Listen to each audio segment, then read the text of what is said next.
ये जो financial year है ऑलमोस्ट अब क्लोज होने वाला है, 11 माह हो गए हैं और जो नंबर हमारे पास एफबीआर के जो रेवेन्यू उनका टारगेट था ये तो क्लियर है कि वो पूरा कर नहीं पाएंगे और इनफैक्ट जो शहबाज 11 माह का नंबर है जो शॉर्टफॉल वो अब 1000 अरब रुपए से ज़्यादा हो गया है और क्लियरली जो इवन रिवाइज टारगेट भी था जो आईएमएफ के साथ हमने तय किया था वो लगता नहीं है कि पूरा हो पाए क्योंकि पिछले एक महीना रह गया और एक महीने में कोई मैजिक वॉन्ड तो है नहीं कि ड्रास्टिकली हमारे जो रेवेन्यू है उसमें इजाफा हो जाए। कामरान, हुकूमत ने हर चीज़ ट्राई कर ली। उन्होंने जैसे हम पहले बात कर चुके हैं नॉन टैक्स सर्विस से एक चेयरमैन भी लेके आए। वो जो चेयरमैन आए उन्होंने बहुत सारे इकदाम किए। ज़्यादातर फोकस इस चीज़ के ऊपर था कि नई ख़रीदारियाँ की जाएँ, इनका जो इंफ्रास्ट्रक्चर है उसको बेहतर किया जाए, इनको गाड़ियाँ दी जाएँ, इनकी तनख्वाहों में इजाफा किया जाए।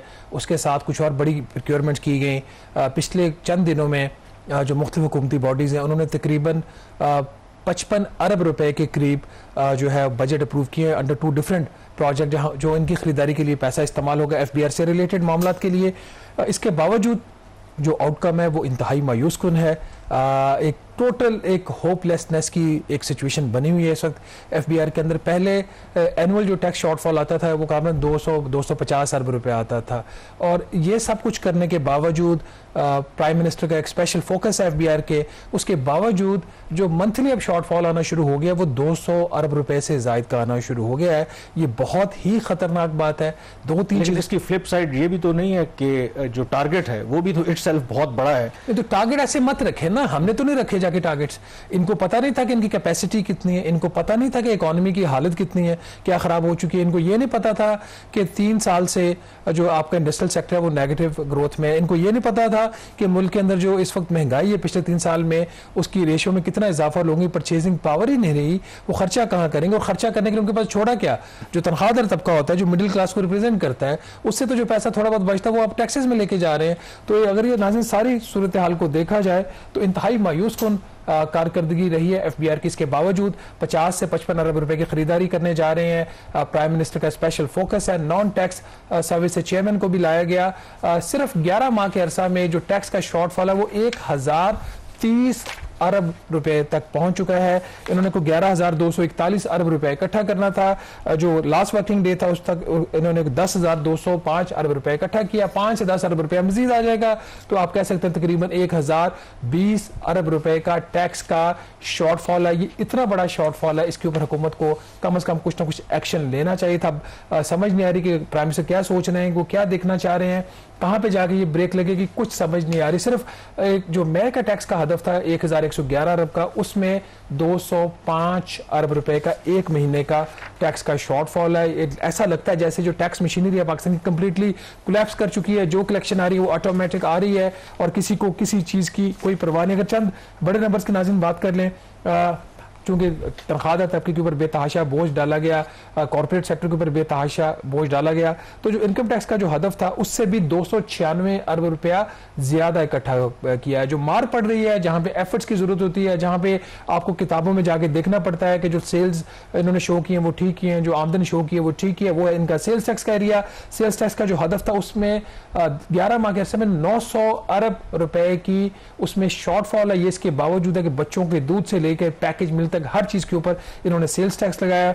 जो फेडरल एक्साइज ड्यूटी है, इन्होंने सीमेंट के ऊपर टैक्स में इजाफा किया फेडरल एक्साइज ड्यूटी के रेट में, लुब्रिकेंट्स के ऊपर फेडरल एक्साइज ड्यूटी लगा दी, घरों के ऊपर फेडरल एक्साइज ड्यूटी लगा दी। दुनिया की कोई चीज छोड़ी नहीं। इसके बावजूद 166 अरब रुपए का शॉर्टफॉल और कस्टम ड्यूटीज का शॉर्टफॉल 265 अरब रुपए। कामरान, बहुत ही एक बुरी सूरत हाल बन रही है। एक लग नहीं रहा कि पाकिस्तान में कोई एफबीआर के नाम का कोई इदारा है जो काम कर रहा है जितना बड़ा ये टैक्स का शॉर्टफॉल आ रहा है इस वक्त। लेकिन इसमें जो ऑब्वियसली नंबर अगर आप पिछले साल के मुकाबले में देखें वो आप भी बता रहे थे कि वैसे ओवरऑल 28% इजाफा है या तकरीबन 2200 अरब रुपए ज्यादा इकट्ठे किए हैं 11 महीनों में पिछले साल के मुकाबले में, तो वो तो प्रोग्रेस आपको नजर आती है। इशू यहाँ पर सिर्फ ये है कि आपने जो ओरिजिनल अनरियलिस्टिक एक टारगेट रखा था और उसकी वजह से ये प्रॉब्लम आ रही है। और जाहिर है कि ये जो रेवेन्यू टारगेट है ये आईएमएफ के साथ एक बड़ा की डिस्कशन पॉइंट है।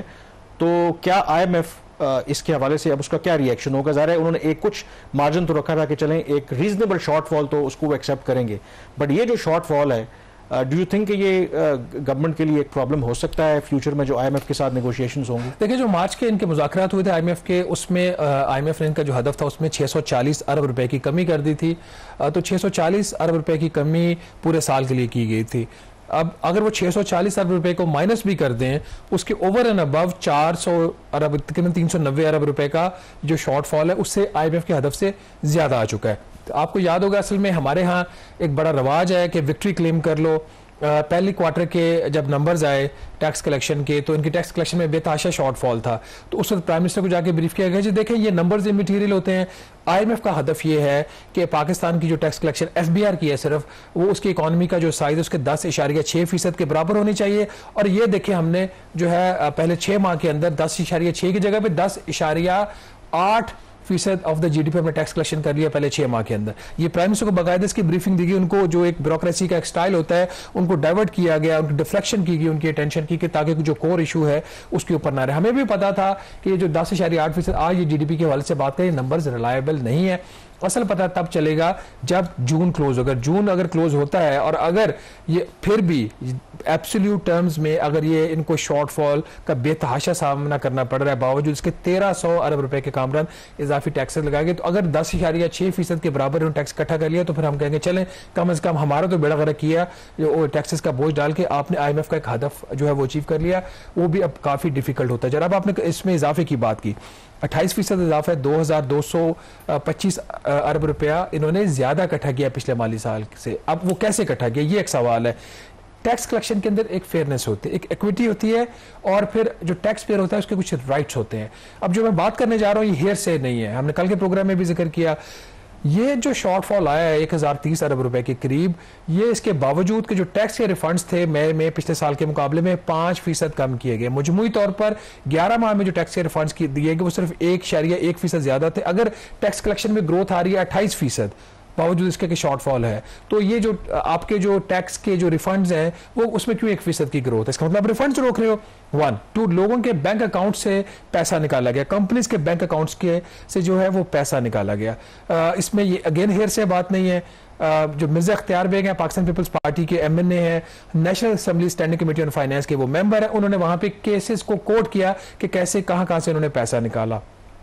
फिर हम कल के प्रोग्राम में जिक्र कर चुके हैं, जो यूटोपिया इंडस्ट्री है, यूटोपिया वालों ने मुलाकात की इंडस्ट्री के जो स्पेशल असिस्टेंट है प्राइम मिनिस्टर के हारून अख्तर खान से, उनसे जाके कंप्लेन की कि 3 अरब रुपया इन्होंने हमारा रोका हुआ है। और नाज़रीन, ब्रेक पे जाने से पहले अगर हम आपको जाते जाते एक इंटरेस्टिंग स्टोरी बता दी जाए, अभी भी जो जराए बता रहे हैं बड़ी एफर्ट्स हुई कि जो हुकूमती मलकियती जो कंपनीज हैं पेट्रोलियम सेक्टर की और ऑयल सेक्टर की, ऑयल एंड गैस कंपनीज, उनसे अगले माली साल के भी एडवांसेस ले लिए जाएं। कुछ तो एडवांसेस दिए गए और फिर एक जो पेट्रोलियम मिनिस्ट्री है उसकी तरफ से एक रिएक्शन आया कि इन कंपनीज के पल्ले भी कुछ छोड़ दे, इन्होंने भी अपना कैश फ्लो देखना, आप एक साल के एडवांसेस लिए जा रहे हैं। और मामला जब फाइनेंस मिनिस्टर लेवल पे डिस्कस हुआ तो वहां पे फिर ये कहा गया कि नेशनल इंटरेस्ट में हमें एडवांसेस लेने पड़ेंगे। ये कौन सा नेशनल इंटरेस्ट है जो आपके लोगों के जो बैंक अकाउंट्स है, कंपनीज के बैंक अकाउंट्स है, उनसे पैसा निकाल रहे हो? ये कौन सा नेशनल इंटरेस्ट है जो जेन्युइन टैक्स पेयर्स के रिफंड्स हैं आप उसको रोक रहे हो? ये कौन सा नेशनल इंटरेस्ट है कि जो पब्लिक लिस्टेड कंपनीज हैं उनसे आप एडवांसेस मांग रहे हो अगले एक साल के?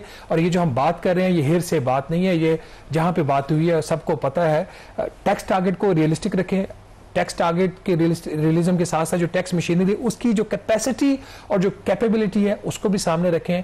और जो मसला जो है वो गाड़ियां देने से या तनख्वाहें बढ़ाने से हल नहीं होगा, उनकी एफिशिएंसी को बेहतर करने से होगा। गाड़ियां और तनख्वाह जरूरी हैं, जहां जहां पे अगर ऑपरेशनल पर्पसेस के लिए गाड़ियां हैं तो जरूर दें, तनख्वाह अगर कम है तो जरूर बढ़ाएं। लेकिन इतने बड़े शॉर्टफॉल के साथ क्या जस्टिफिकेशन रह जाती है कि लोगों को जो एडवांसेस भी उसको आप रिवॉर्ड्स भी देंगे, उनको 4 इजाफी तनख्वाहें भी देंगे, जो रिफ्लेक्शन है ग्राउंड के ऊपर वो कुछ और आ रही है। यहाँ पे छोटी सी ब्रेक लेंगे और ब्रेक के बाद जब वापस आएंगे तो बात करेंगे अगले माली साल के बजट की, हुकूमत के क्या मुआशी अहदाफ है, इस पर डिस्कशन करेंगे छोटी सी ब्रेक के बाद।